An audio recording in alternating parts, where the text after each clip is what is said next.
آقا نامدار صلی اللہ تعالی علیہ وآلہ وسلم کا فرمان نشان ہے۔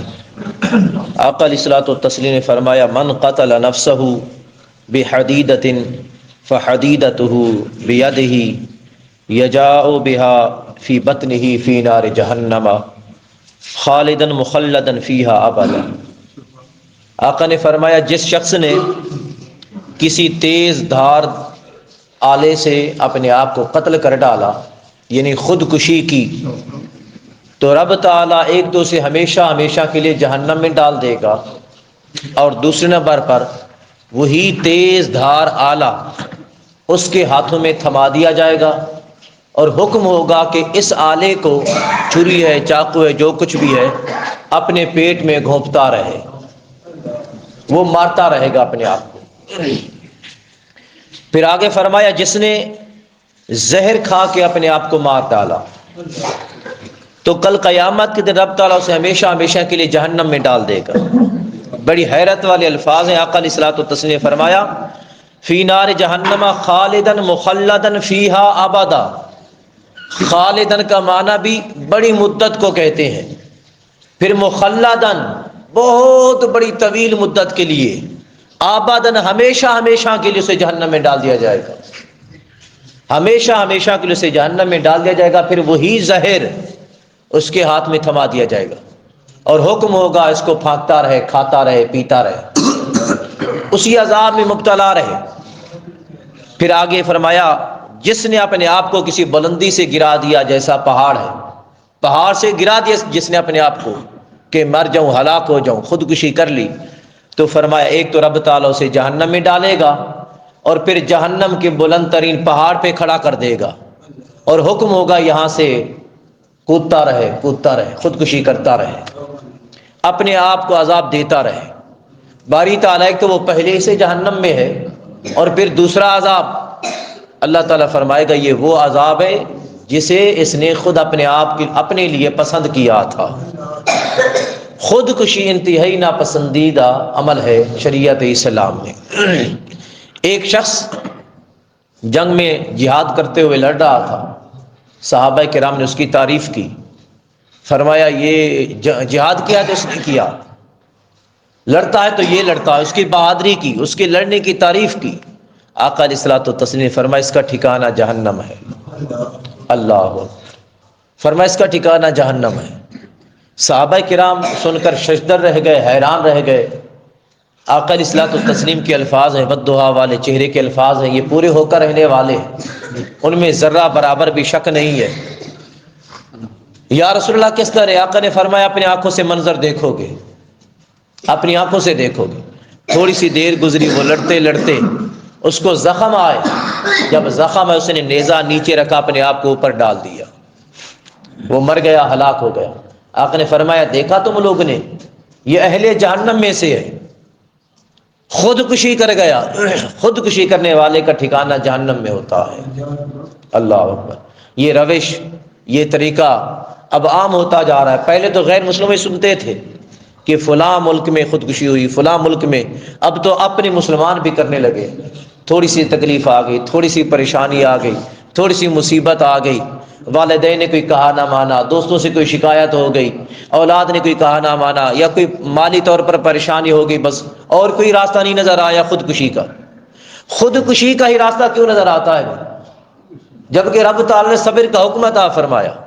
اپنے صحابہ کرام کو دیکھیں، آقا علیہ الصلوۃ والتسلیم کی زندگی کو دیکھیں، انہوں نے کس طرح مشقتوں میں زندگی بسر کی ہے، لیکن کبھی خودکشی تو نہیں کی تھی نا، وہ تو صبر کرتے رہے۔ صبر کا رب تعالیٰ نے اتنا اجر کیوں رکھا ہے؟ اس لیے رکھا یہ بہت بڑا امتحان ہے، بہت بڑا امتحان ہے۔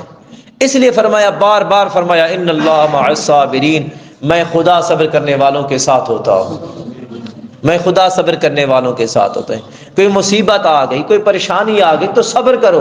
آقا علیہ الصلوۃ والتسلیم سے جب سوال کیا گیا کہ یا رسول اللہ سب سے زیادہ پریشانیاں کن کو دی گئیں، سب سے زیادہ مصیبتیں کن کو پہنچیں، آقا علیہ الصلوۃ والتسلیم نے فرمایا سب سے زیادہ مصائب انبیاء کو پہنچے، سب سے زیادہ۔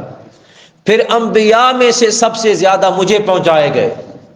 آپ نے تاریخ اسلام پڑھی ہوئی ہے، سیرت مصطفیٰ کو پڑھا ہے، آقا علیہ الصلوۃ والتسلیم کو پتھر مارے جا رہے ہیں، پھر بھی دعائیں کر رہے ہیں کہ باری تعالیٰ ان کو ہدایت عطا فرما، یہ مجھے اس لیے پتھر مار رہے ہیں، یہ مجھے جانتے نہیں کہ میں ان کا کتنا بڑا خیر خواہ ہوں، ان کو میری پہچان عطا کر دے۔ کوئی آگ میں کودا جا رہا ہے تو یہی دعا ہے، باری تعالیٰ کرم نوازی فرما، ان کو ہدایت عطا فرما دے۔ آقا علیہ الصلوۃ والتسلیم مسجد میں نماز ادا کر رہے ہیں، مسجد حرام کا صحن ہے، بیت اللہ کا صحن ہے، مسجد حرام میں نماز ادا کر رہے ہیں، آقا سجدے میں جاتے ہیں تو اونٹ کی بھاری اجڑی آپ کی گردن پر ڈال دی جاتی ہے کہ یہ سجدہ کیوں کر رہے ہیں، لیکن انہوں نے کبھی خودکشی کا ارادہ تو نہیں کیا۔ اتنے بڑے حضرت سیدنا صدیق اکبر کو اتنا مارا گیا، اتنا تکلیف دی گئی، اتنی تکلیف دی گئی، صحابہ کرام، دوسرے صحابہ کرام فرماتے ہیں کہ 2-3 دن آپ کو ہوش تک نہیں آئے، لوگوں نے یہی سمجھا شاید کہ سیدنا صدیق اکبر کا وصال ہو گیا ہے۔ اتنی بڑی مصیبت ڈھائی گئی صرف اس لیے کہ کلمہ کیوں پڑھا ہے، مسلمان کیوں ہوئے، اور کوئی وجہ بھی نہ تھی۔ اتنے بڑے مصائب ڈال دیے گئے صحابہ کرام کو۔ حضرت بلال رضی اللہ تعالیٰ عنہ کو پڑھیں ذرا، مصعب بن عمیر کو پڑھ کے دیکھیں، خواتین کی ہسٹری، تاریخ جا کر دیکھیں، ان کی سیرت جا کر دیکھیں، کتنے دن فاقے بھوگتا ہے۔ حضرت ابو ہریرہ فرماتے ہیں میں بھوک کی شدت کی وجہ سے گرا پڑا تھا، زمین پہ تھا، لوگ آئے میری گردن پہ پاؤں رکھ دیا، ان کو پتہ نہیں تھا کہ یہ ابو ہریرہ ہے، انہوں نے شاید سمجھا کوئی نشئی ہے، نشہ کر کے یہاں زمین پر ڈھیر ہے، پتہ نہیں تھا کہ یہ حضرت ابو ہریرہ ہے، آقا علیہ الصلوۃ والتسلیم کے چہیتے غلام ہے، کسی کو خبر نہ تھی، انہوں نے یہی سمجھا کوئی اور ہے، پتہ چلا کہ یہ تو بھوک کی شدت کی وجہ سے زمین پر تشریف فرما ہے۔ پھر آقا علیہ الصلوۃ والتسلیم کی بارگاہ میں آتے ہیں، پتہ چلا کہ آقا بھی 3 دن سے بھوکے ہیں، آقا بھی بھوکے ہیں۔ صحابہ کرام مسجدوں کے دروازے پر آ کر بیٹھتے تھے کہ شاید کوئی دوست آ کر دعوت دے دے کہ آ میرے گھر کھانا کھا لے، اتنی شدت ہوتی تھی بھوک کی، اتنے پریشان حال ہوتے تھے۔ حضرت عائشہ پاک رضی اللہ تعالیٰ عنہ فرماتی ہیں کہ کئی مرتبہ ایسا ہوتا تھا کہ ہمارے گھروں میں چولہا نہیں جلتا تھا، سوائے 2 کالی چیزوں پر گزارا ہوتا، ایک پانی اور ایک کھجور، آدھا چھوارا مل جاتا، آدھی کھجور مل جاتی، بس اسی کو نوالا بنا کے کھا لیتے اور اوپر گلاس پانی کا پی لیتے۔ اس طرح مصیبتوں میں زندگی گزاری، مگر کبھی خودکشی کا ارادہ تو نہیں کیا۔ یہ ہم پتہ نہیں مسلمانوں کو کیا ہو گیا ہے، ارے اگر مصیبت آ گئی تو صبر کرو، ایسا صبر کرو، ایسا صبر کرو کہ کل قیامت کے دن رب تعالیٰ صابرین کو اپنے عرش الہی کا ٹھنڈا سایہ عطا فرمائے گا۔ یہ صبر کا اجر کہاں گیا؟ ارے تو نے تو صبر کیا ہی نہیں ہے۔ وَلَا تُلْقُوا بِأَيْدِيكُمْ إِلَى التَّهْلُكَةِ، رب تعالیٰ قرآن مجید میں سورۃ البقرہ میں بار بار ارشاد فرماتا ہے کہ اپنے آپ کو اپنے ہاتھوں سے ہلاکت میں نہ ڈالو، اپنے آپ کو اپنے ہاتھوں سے ہلاکت میں نہ ڈالو۔ یہ ہلاکت نہیں تو اور کیا ہے؟